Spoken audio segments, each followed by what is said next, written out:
안녕하세요. H채널의 한창훈입니다. 반갑습니다. 2019년 5월 9일 비트코인 및 암호화폐 차트와 뉴스를 시작하도록 하겠습니다. 먼저 댓글로 좋은 의견과 질문, 정보 공유해주신 분들에게 감사드리고 바로 시작을 해보도록 할게요. 오늘 순서는 일단 오늘 코스피 지수가 2% 넘는 하락을 했습니다. 그래서 그와 관련된 기사와 차트 설명을 드리고요. 그리고 비트코인 차트를 좀 장기적 관점에서 설명드리고 Q&A가 이제 밀린 관계로 Q&A를 보도록 하겠습니다. 먼저 이제 코스피 관련된 기사인데 오늘 코스피가 2% 넘는 하락을 했고 그 이후로 미중 긴장감 고조에 2% 넘는 급락을 했다. 무역 분쟁 격화 분위기 속에 미중 관계 긴장감이 고조가 되면서 코스피 지수가 하락폭을 확대하고 있다. 2% 넘는 하락을 했습니다. 보면 개인이 4,047억 원을 순매수했고요. 외국인과 기관이 각각 2,600억 원, 1,496억 원 매도를 했다. 그리고 코스닥 같은 경우는 3% 넘는 하락을 했습니다. 여기서도 개인이 1,079억 원 순매수, 외국인과 기관이 489억 원, 각각 644억 원 매도를 했어요. 그래서 지금 일단 그 시장 하락의 원인을 미중 무역 전쟁이 어떻게 잘 풀리지 않을 수 있다. 그런 긴장감으로 인해서 시장이 하락을 했다. 이렇게 어떻게 보면 이유를 갖다 댔습니다. 근데 실질적인 어떤 시장 하락의 원인이라고 저는 보지 않아요. 시장 하락의 원인은 벌써 저는 이제 원달러 차트, 아까 제가 오전에 보여드렸던 원달러 차트에서 그 원인을 찾을 수 있다. 이렇게 보고 있다. 그리고 그 원달러 차트를 본다라고 하면 어떤 느낌이냐면 그 국가부도의 날 영화에서 예전에 이런 외국인 투자자들이 한국에서 이제 탈출해라 이런 메시지를 지금 우리나라에 있는 각 외국인 투자자들한테 이제 보냅니다. 그 메시지가 딱 오면서 영화가 시작을 해요. 그러면 저는 이제 지금이 바로 이제 그때가 아닌가 이런 생각이 들어요. 지금이 그때가 아닌가. 일단 그러면 다음 기사를 한번 볼게요. 무역 분쟁 쇼크, 지난해 10월 패닉 장관은 다른 양상이다. 주식 보유가 필요하다. 이렇게 얘기를 했습니다. 그래서 오늘 시장이 많이 빠졌지만 지난해 10월, 11월처럼 폭락장이 이어질 것이라고는 생각하면 안 됩니다. 다음 매도에 주의하고 보유 관점에서 접근해야 합니다. 이렇게 얘기를 했어요. 모 증권사 이제 리서치 센터장이 이렇게 이제 얘기를 했다는데, 이제 보시면 우리가 이런 걸 고지고대로 제가 들으면 안 된다라고 말씀드리는 게 뭐냐면, 각각의 어떤 위치에, 내가 맡은 어떤 직책에 따라서 거짓말을 할 수밖에 없습니다. 어제 이제 사무엘님이 거짓말을 할 수밖에 없다라고 얘기했는데, 국가부도의 날 영화에서도 각 뭐 기획재정부인가요? 거기 관련된, 또 재정부 관련된 어떤 공무원분들이라든가, 아니면 국가에서 어떤 직책을 맡아서, 아니면 뭐, 각 내 포지션, 어떤 증권사에 있다거나, 이런 사람들 직책에 따라서 내가 고객들을 대상으로, 아니면 국민들을 대상으로 거짓말을 할 수밖에 없는 겁니다. 여기서 앞으로 이제 위기가 올 거니까, 나는 위기가 올 걸 알고 있다고 하더라도, 위기가 올 거니까 지금 다 탈출을 해야 된다. 이렇게 얘기하게 되면, 사회적으로 이제 큰 혼란이 올 수 있기 때문에, 그리고 안 그러면, 증권사 같은 경우는 고객들이 다 이탈할 수 있기 때문에, 그 부분에서, 그래서 어떻게 보면 이제 거짓말을 할 수밖에 없다. 그리고요. 그럼 이제 원달러 차트를 제가 이제 오전에도 말씀을 드렸는데 지금 상황이 어떠냐. 지금 보시면 그 1998년도 이때 IMF가 터질 때 어떤 현상이 벌어졌는가 보시면요. 지금 이렇게요.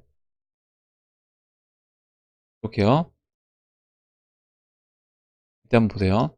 이때 보시면 이때 이렇게 삼각수렴을 했습니다. 삼각수렴을 하다가 삼각수렴을 돌파를 했죠. 96년도 7월 달에 돌파를 했습니다.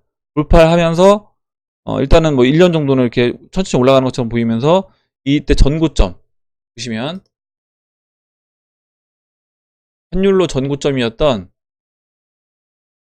897원 897원에서 저항을 받는 것처럼 보여요. 위에다가 이제 뚫고 올라가 버립니다. 그러면 실질적으로 위기는 언제 왔느냐? 이미 실질적인 위기는 이때 이제 시작이 됐다라는 겁니다. 돌파가 됐었을 때, 삼각수렴이 돌파가 됐었을 때 시작이 됐고, 이때가 지금 96년도 7월이잖아요. 96년도 7월에 코스피는 어땠는가? 보시면요. 제가 미리 체크를 해놨거든요. 여기입니다. 96년도 7월에 여기고, 물론 그 전부터 하락을 했죠. 천천히 하락을 했고, 96년도 7월부터는 채널에서 본격적으로 채널 하단부까지.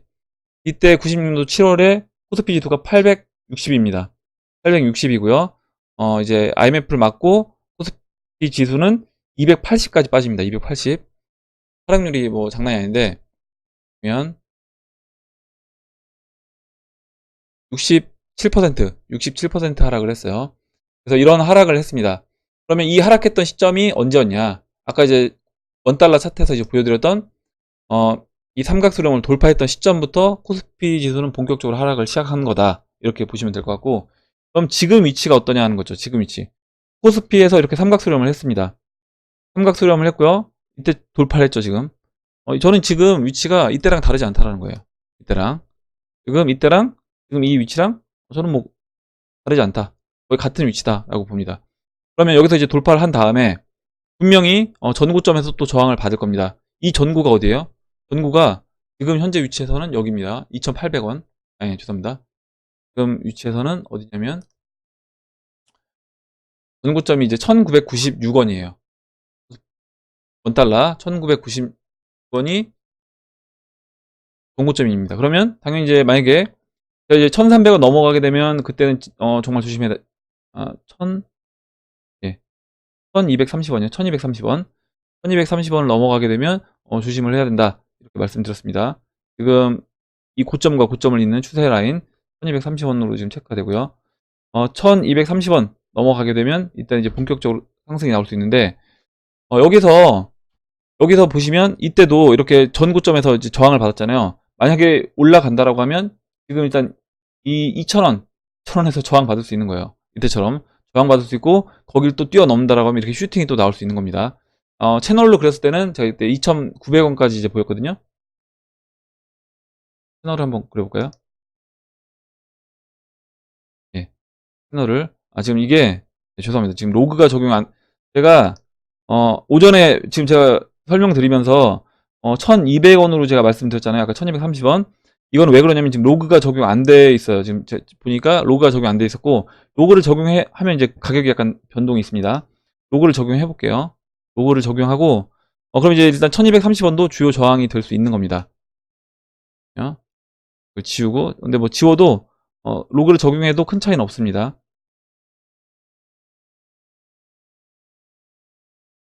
이것도 지우고 새로 한번 그려볼게요.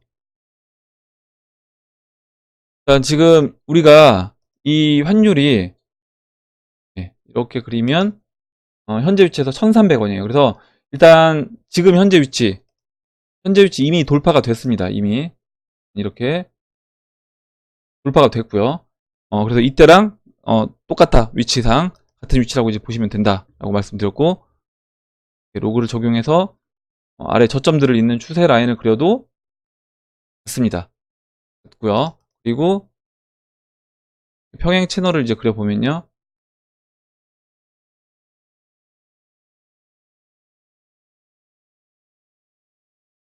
보시면 이 채널의 이제 상단부가 제가 2,800원입니다. 그래서 일단 지금 IMF가 오기 전에 이때 85년도부터 96년도 이 차트를 잘 보시면 다음 어떤 식으로 이제 우리가 원달러 차트가 진행이 될 수 있는지 그 부분을 이제 생각을 해볼 수 있는 겁니다.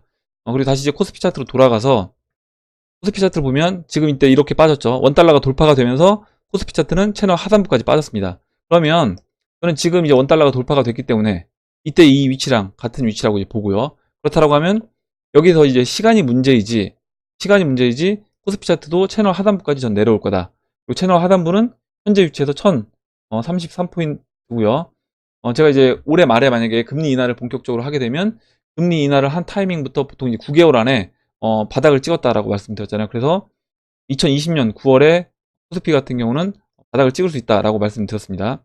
그럼 이제 마찬가지로 전 세계적으로 뭐 다우지수라든가 나스닥 이런 것도 다 같이 영향을 받을 것이라고 보고 있고요.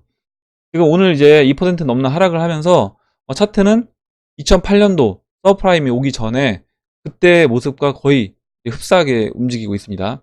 제가 이때 뭐라고 말씀드렸냐면 이렇게 하락을 하고요. 보시면 이때도 이제 5파 하락을 했습니다. 5파 하락을 했고 1, 2, 3, 4, 5 하락을 하고요. 쌍바닥 찍고 반등이 나왔고 제가 그래서 반등 나올 때마다 이제 매도 관점으로 접근해야 된다라고 말씀드렸던 거고 이렇게 올라온 이후에 이 쌍바닥을 찍었던 자리를 이탈하게 되면 그때는 혹시라도 코스피의 어떤 우리나라 주식을 들고 계신 분들이 있다라고 하면 이때는 정리를 못했던 부분도 다 정리를 하는 게 좋다 말씀드렸잖아요. 그래서 지금 보시면 지금 이때 빠지고요. 빠졌을 때 만약 정리를 못한다고 하더라도 이렇게 한번 반등이 나옵니다. 반등이 나올 때 반등을 이용해서 정리를 해주시면 되는 거예요. 지금 위치에서는 어디냐면 지난번 1980포인트입니다. 1980포인트. 오늘 이제 하락을 크게 맞으면서 이제 뭐 100포인트 정도밖에 안 남았어요. 그래서 이번에 만약에 1980포인트를 깨고 내려간다 라고 하면 그때는 본격적으로 이와 같은 하락이 나올 수 있는 겁니다. 이때 이렇게 하락이 나왔던 이와 같은 이제 모습이 여기에서 연출이 될 수 있다. 이런 식으로 하락이 나올 수 있다. 그래서 이 하락했던 기간을 보면 굉장히 짧은 기간에 하락을 했습니다. 보시면 2008년도 7월부터요. 지금 위치가 한 이쯤이라고 하면요. 2008년도 6월이라고 하면요.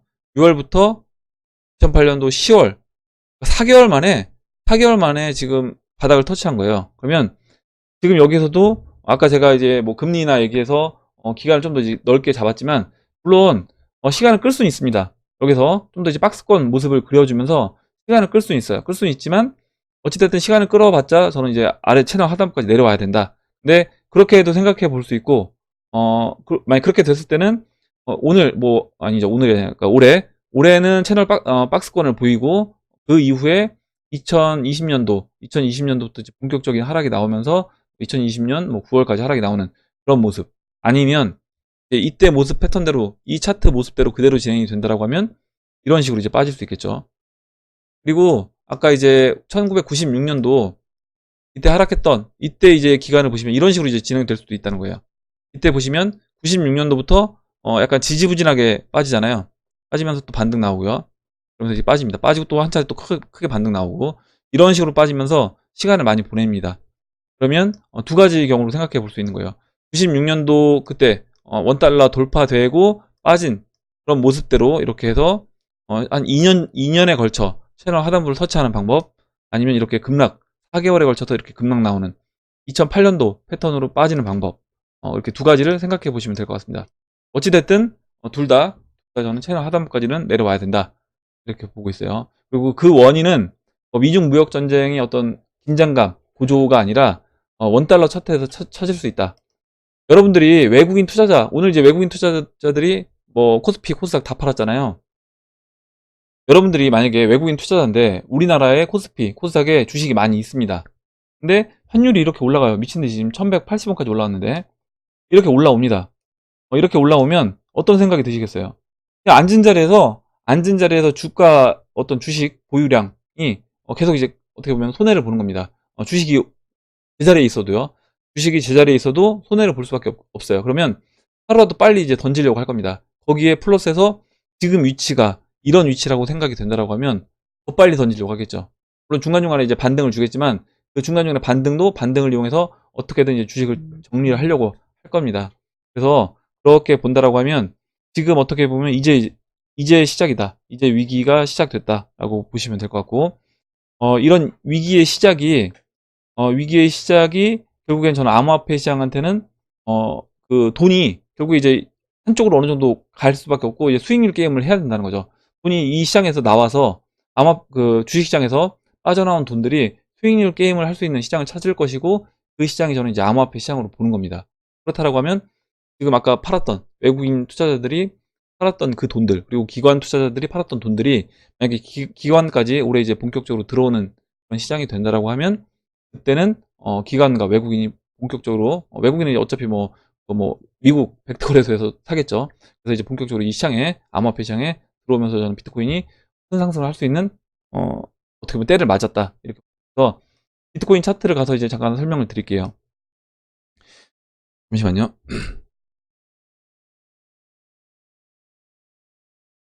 일단 코스피 그리고 코스피 코스닥 원달러도 그렇고요. 뭐 그 달러 대 위안화 차트도 마찬가지입니다. 다 전반적으로 저는 이제 그 달러 대 위안화 차트도 이제 위안화 약세로 본격적으로 저는 움직이기 시작했다 이렇게 보고 있고 이제 위안화 차트는 오늘 설명드리지 않는데 다음에 위안화 차트도 시간을 내서 한번 설명을 드리도록 하겠습니다. 지금 이제 비트코인 위치를 보면 단기적으로 여기서 조정을 받을 거냐 안 받을 거냐 이런 얘기가 지금 단톡방을 보니까 많아요. 여기서 빠지면 얼마나 빠지냐 다시 언제 팔아야 되고 언제 사야 되냐 뭐 이렇게 얘기를 하시는 분들이 많은데, 지금 위치가 어디냐를 우리가 한번 큰 그림에서 이제 볼 필요가 있다라는 겁니다. 지금 위치가 어디냐 하는 거 보면요, 일단은 채널 보세요. 이 채널에서 채널 높이를 쭉 보시면 채널에서 채널 하단부에서 아직 반도 안 올라온 겁니다. 채널 하단부에서 아직 반도 안 올라왔고요. 그러면 지금 위치를 지금 이제 120주선 위에 안착을 한 상태입니다. 그러면 지금 위치가 어디냐? 일단 2015년도와 같은 위치에서 찾는다라고 하면 지금은 2015년도 12월로 볼 수 있어요. 2015년도 12월. 그럼 2015년도 12월부터 차트 움직임은 어땠는가? 보시면요, 계속 지속적으로 상승을 했습니다. 보시는 것처럼 20주 이평선을 깨지 않고 지속적으로 상승했어요. 물론 아랫꼬리를 달면서 이렇게 잠깐씩 이탈했던 적은 있지만, 전반적으로 일단 20주 이평선을 지켜주면서 상승을 했습니다. 그러면 저는 이제 지금도 크게 다르지 않다라고 보고 있어요. 여기에서 우리가 1-2 안으로 진행됐을 때 이런 그림을 예상했고요. 2년에 걸친 큰 상승. 근데 이제 1-1 안으로 진행이 되기 때문에 지금 이제 1-1 안으로 제가 결정이 됐다라고 했잖아요. 그러면 2년이 아니라 저는 빠르면 6개월, 길면 1년 정도에 걸쳐서 상승이 나올 거다라고 보고 있고, 이게 아까 제가 말씀드렸던 코스피 차트랑 맞물립니다. 무슨 얘기냐면요, 코스피 차트에서 4개월 내지는 6개월 2008년도와 같은 움직임을 보인다라고 하면, 그때는 여기서 나왔던 그 돈들이 비트코인 암호화폐 시장을 끌어올릴 겁니다. 그래서 6개월 안에 큰 상승, 채널 상단부까지도 터치할 수 있는 큰 상승을 만들어줄 수 있는 거고요. 만약에 코스피 차트가 지금 2008년도가 아니라 1996년도 이때처럼 한 2년에 걸친 하락을 한다라고 하면, 그때도 뭐 2015년처럼 2년이 걸릴 것 같진 않고요. 저는 그때는 한 1년 정도에 걸친 상승할 거다. 물론 2년이 걸려도 사실 상관은 없습니다. 왜 그러냐면, 보세요. 왜 상관이 없냐? 오늘 영상에서 브라운님이 얘기해 주셨던 것 같은데, 우리가 1년 안에 채널 상단부를 찍는다 라고 하면 1년 뒤에 채널 상단부는 2020년 5월이 되겠죠. 2020년 5월이니까 지금 여기에서 14만 달러입니다. 근데 여기서 이제 2년 뒤인 2021년 5월로 간다라고 하면, 그때는 채널 상단부가 더 높아지겠죠. 2021년 5월로 간다라고 하면 그때는 채널 상단부가 35만 달러가 됩니다. 그래서 우리는 어찌됐든 뭐 늦게 2년에 걸쳐 채널 상단부를 터치하든, 아니면 1년에 걸쳐 채널 상단부를 터치하든, 6개월에 걸쳐 채널 상단부를 터치하든 상관이 없다. 늦게 가도 늦게 간 것만큼 또 좋은 점이 있는 거고요. 빨리 가면 또 빨리 간 것만큼 이익 실현을 또 빨리 할 수 있으니까 또 좋은 점이 있다. 이렇게 이제 보시면 될 것 같습니다. 그리고 지금 위치가 제가 이제 120주선을 120주선 위에 안착한 그런 위치라고 말씀을 드렸잖아요.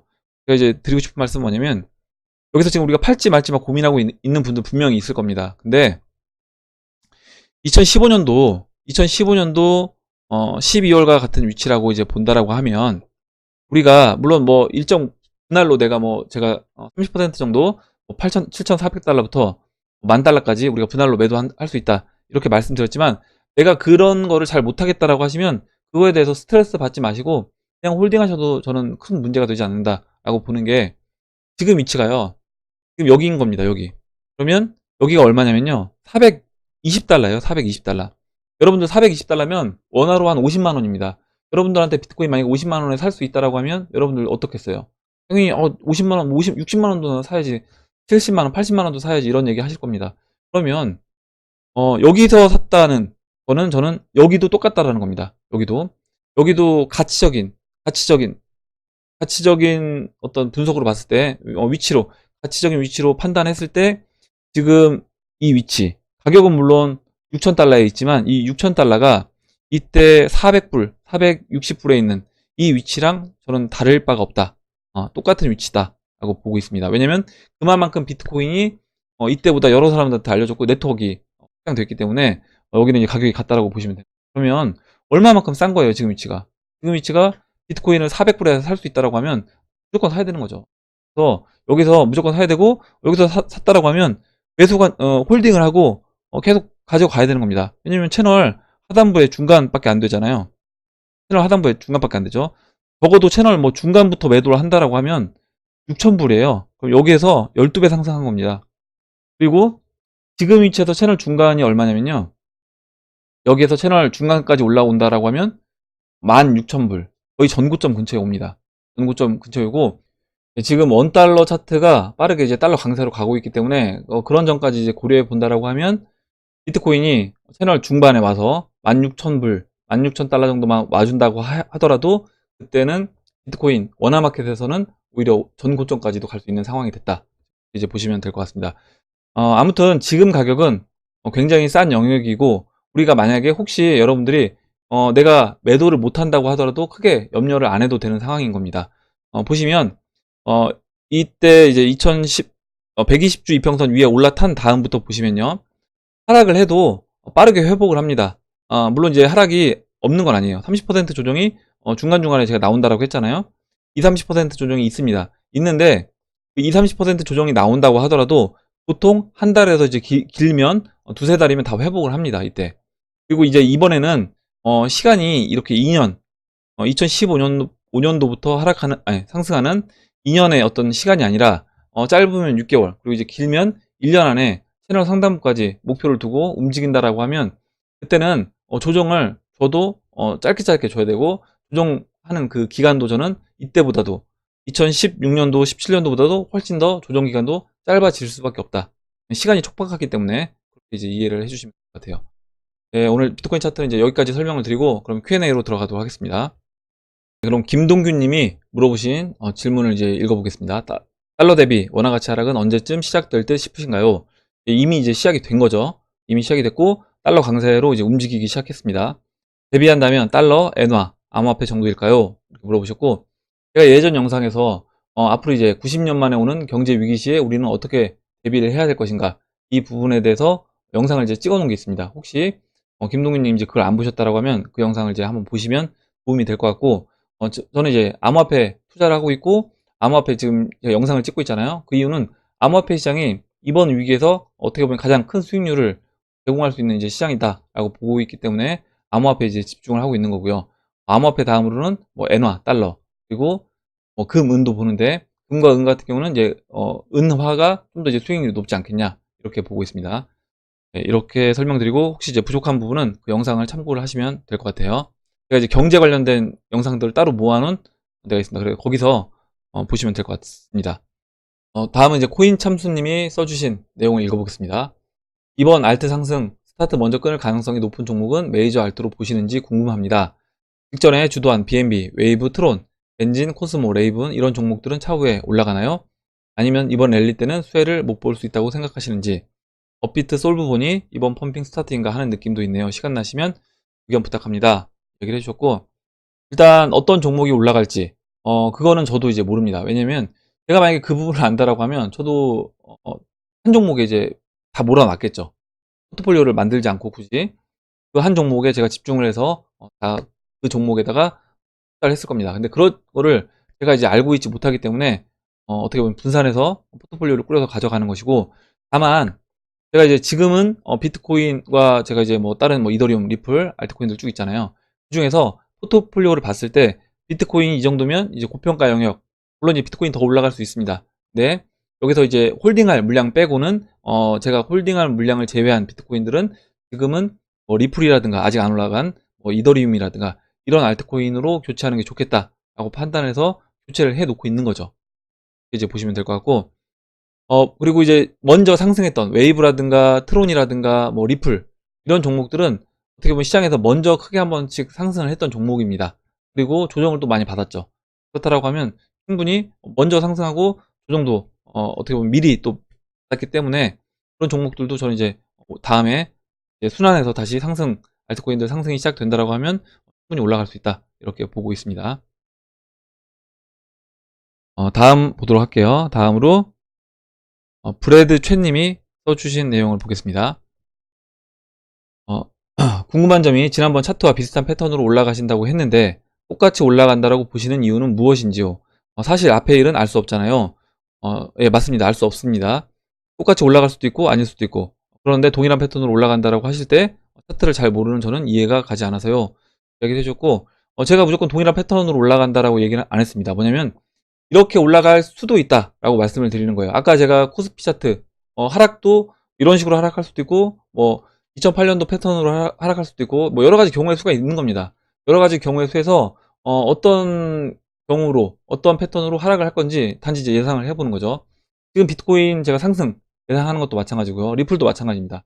만약에 상승한다라고 하면 뭐 2015년 패턴으로 상승할 건지, 아니면 뭐 ETF 금 차트와 같은 패턴으로 상승할 건지, 그 부분은 어떤 식으로 상승할지는 저도 이제 모르는데, 만약에 상승한다라고 하면 지금 이런 어떤 경제적인 이슈라든가, 아니면 지금 차트 모습이 어떤 모습이기 때문에, 그리고 이제 시간이 뭐 코스피 움직임이라든가 이런 여러 가지 경우들을 다 접목시켜서 고려해서 봤을 때 2015년도처럼 2년간 상승하는 그런 패턴보다는 오히려 짧게 금 차트와 같이 짧은 시간 안에 상승해서 채널 상단부까지 올라가는 그런 패턴이 확률적으로 봤을 때 좀 더 높아 보인다, 이렇게 이제 말씀을 드리는 겁니다. 그래서 이거를 제가 무조건 1억 패턴대로 올라간다 이렇게 얘기한 건 아니니까 오해를 안 하셨으면 좋겠고요. 그래서 이제 큰 부기여와님이 그 부분을 이제 설명을 해주셨어요. 주식 차트 몇 년 보다 보면 패턴 같은 게 보입니다. 어차피 다 사람이 하는 일이다 보니 세력질도 흐름이 다 비슷합니다. 금 차트와 비교하시는 것은 금의 가격을 조정하는 세력과 자본력이 암호화폐에 들어와 시세 조정하는 세력과 동일하다고 보시는 것 같습니다. 차트도 비슷하게 가니 더 의심스러울 수밖에요.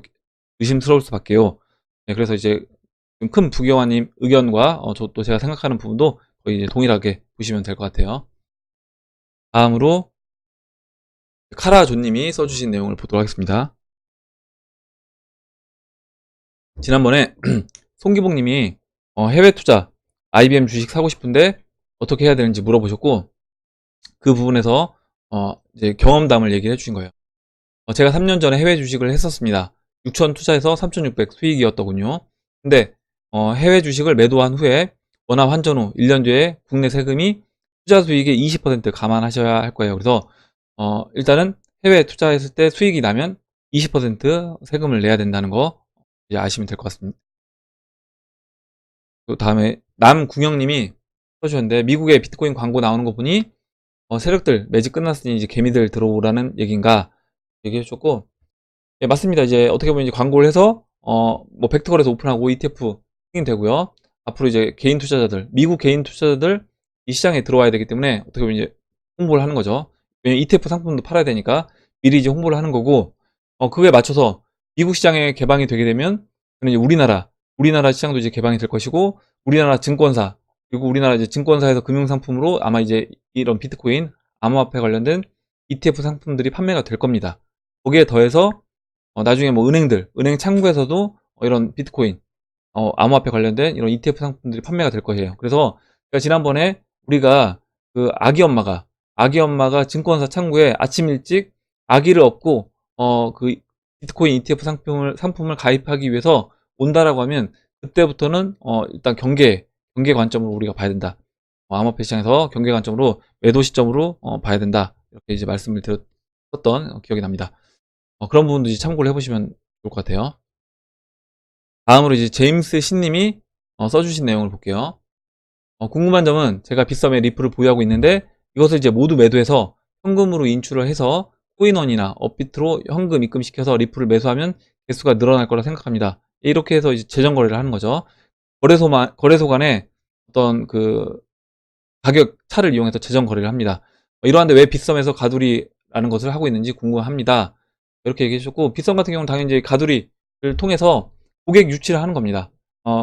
입출금을 막아놓고 입출금을 막아놓은 상태에서 펌핑을 시키면, 그 펌핑을 먹기 위해서 고객들이 자기들 자산을 이쪽으로 옮기겠죠. 뭐 비트코인을 매도해서, 아니면 뭐 이더리움 매도해서 다른 펌핑 나오고 있는 코인들 사서 또 수익을 보기 위해서 이제 매매를 할 겁니다.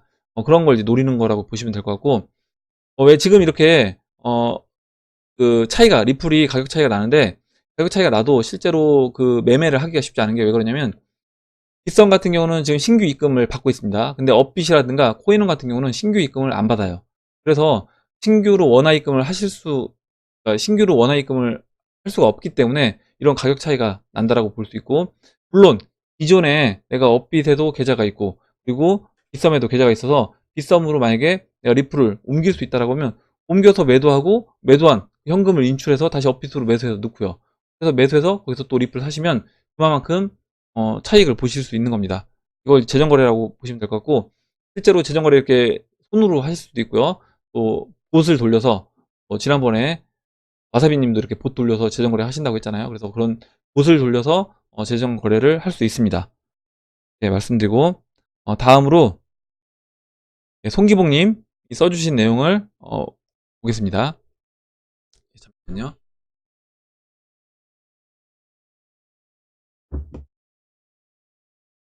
5월 7일 비트코인 시황 설명과 5월 8일 오늘 아침 떡락 사태가 이제 발생할 즈음 짬짬이 글을 작성해 봤습니다. 비트코인 제 시황에 대해서 이제 문제풀이를 해보고자 한다. 개인적인 생각도 조금 가미했고, 첫 번째 조건. 주봉에서 50주 캔들이 돌파했으나 진정한 대세 상승은 이동평균의 골든크로스가 돌파되어야 하나 그 이격도가 크다. 이 부분이 이해하기 힘들었다. 그래서 850에서 900만원 정도 주셨고요. 두 번째 조건. 현 가격대 오전 8시 기준으로 690만원. 이미 돌파가 됐습니다. 지금. 아주 어정쩡한 가격이다. 이거 어제 써주신 거예요. 23시간 전에. 그래서 겁나게 협박을 한다. 오를 때는 어렵게 오르고 내릴 때는 한방 브루스로 협공하며 온갖 공포를 조장하고 있다. 거기 이제 바이낸스 해킹 이런 이슈까지 던지면서 개인들을 털게 만들고 있죠. 세력의 원맨쇼. 여기서 공부 많이 한 놈은 죄다 나가 떨어진다. 그러나 이 공포를 뒤로하고 상방으로 고개를 틀 것이다. 중요한 가격이 어정쩡하다. 세 번째 조건. 1차 매물대 740만원은 740만 6,450불이요. 이제 단기 이제 목표 가격으로 말씀드렸던 부분이죠. 이 가격대에서도 주봉의 골든 크로스는 발생하지 않는다. 이 상황에서는 급등을 주면 안 된다. 서서히 근접 거리로 접근해야 된다. 당근 돌파가 예상이 된다. 이렇게 얘기해 주셨고, 네 번째 2차 매물대 이제 800만원 6,800불 여기가 난관이다. 그래서 6,450불 740만원 안착 후에 종합을 해보면 일시적 조정을 주며 이평선을 이제 끌어올리면서 재시도를 해서 골든 크로스 타임이 오면 두 가지 길이 펼쳐지는데 6,800불 맞고 대폭락 또는 6,800불 저항대 돌파 후에 7,000불 형성 후 조정시 7,400불 8,000불 이래서 뭐 850에서 900만원까지 이때는 아주 무서운 매도 구간에 진입하게 된다 이렇게 얘기해 주셨는데, 일단 제가 아까 비트코인 차트 설명드렸던 부분도 같이 이제 고려해서 한번 여러분들 보시면 될 것 같아요. 만약에 내가 이제 매도를 해서 매수할 자신이 없다라고 하면 그냥 저는 이제 홀딩 하시길 권하고요. 매도를 하신다고 하더라도 그 매도할 물량을 많이 하시면 안 되는 겁니다. 그리고 매도도 740만원, 7,400불부터 8,000불, 8,000불, 9,000불 이렇게 해서 그날로 10씩 이렇게 매도하시든지 이런 식으로 하시면 될 것 같고요.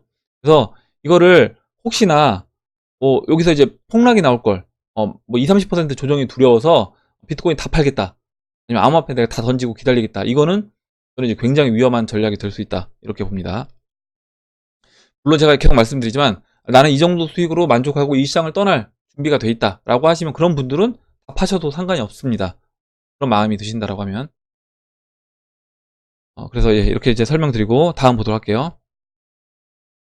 그리고 이제 제가 드리고 싶은 말씀은 다 먹으려고 하시면 너무 스트레스 받으실 수 있어요. 그러니까 내가 모든 조정에서 다 매도해서 매수하고 매도하고 매수하고 이거를 다 먹으려고 하면 이건 이제 신의 영역이다. 제가 말씀드리잖아요. 그래서 그거는 어려운 부분이고 우리가 사실 단기 매매 트레이딩 할 수 있는 물량을 정해놓고 홀딩 물량은 사실 건들 필요 없는 겁니다. 그러니까 70%, 80%로 홀딩 한다라고 하면 그 물량은 아까 이제 비트코인에서 채널 상단부까지 그냥 쭉 끌고 가시면 되는 거예요. 20주 이평선 깨기 전까지는 그냥 쭉 가져가시면 되는 겁니다. 그리고 나머지 단기 물량들 20이든 30%그 물량들 가지고만 매매를 하시면 되는 거고, 만약에 그것조차도 나는 스트레스다 라고 하시면 아예 저는 매매를 하지 않으시는 게 차라리 낫다 이제 말씀드릴게요. 다음으로 이제 송기봉님이 또 이제 써주셨는데, 얼마 전 금감원에서 외식업체 금융결제 환전에서 스타벅스, 리플, 벡터거래소, JPM 코인 네 가지가 이제 유기체로 화합해서 마이크로소프트와 클라우드 시스템에서 움직일 것으로 이제 보이는 바, 리플이 스타벅스의 결제 수단으로 사용될 경우 금융권가의 변화는 어떻게 진행될 것으로 보아야 하는지요. 여기에 덧붙여 아마존은 자체 블록체인을 만드는 것인지 리플을 사용하는 것인지도 궁금합니다. 저도 이제 이 부분은 궁금한데 저도 이제 정확히 어떻게 진행이 될지는 모르겠어요. 물론 이제 리플을 이용한다라고 하면 더 좋겠죠. 저는 근데 이용할 확률이 충분히 있다라고 생각을 합니다. 그전에 이제 나왔던 기사들을 이제 이렇게 생각해 보면 아마존에서도 충분히 이제 리플을 사용할 수 있다 이렇게 생각하고 있고요. 만약 스타벅스와 연계되어 결제 수단으로 사용이 되면 브릿지 역할 외 기존 은행과는 다른 금융업 진출의 발판이 되는 건지요. 이미 그 리플이 그때 뭐 리플페이라고 했나요? 갑자기 단어가 기억이 안 나는데 이런 결제 시장도 진출을 할 계획이고 진출하기 위해서 다 준비를 하고 있고 그와 관련해서 이제 스타벅스 뭐 리플 연계해서 저는 충분히 진행할 수 있다라고 생각합니다. 그렇게 된다라고 하면 당연히 리플 가격적인 면에서도 충분히 상승 효과를 보일 수 있다라고 보고 있어요. 네, 오늘 여기까지 하도록 하겠습니다. 이제 목소리가 좀 안 나와서 오늘 여기까지 진행을 하도록 하고요. 오늘 나온 얘기들 중에 여러분들 궁금하신 거 그리고 의견 같이 이야기해보고 싶은 정보 있으시면 정보를 공유해 주시면 같이 이야기해보는 시간을 가져보도록 하겠습니다. 그럼 이상으로 영상을 마치도록 하고 영상이 도움이 되셨다면 좋아요, 구독 버튼 그리고 알림종 버튼을 눌러주세요. 감사합니다.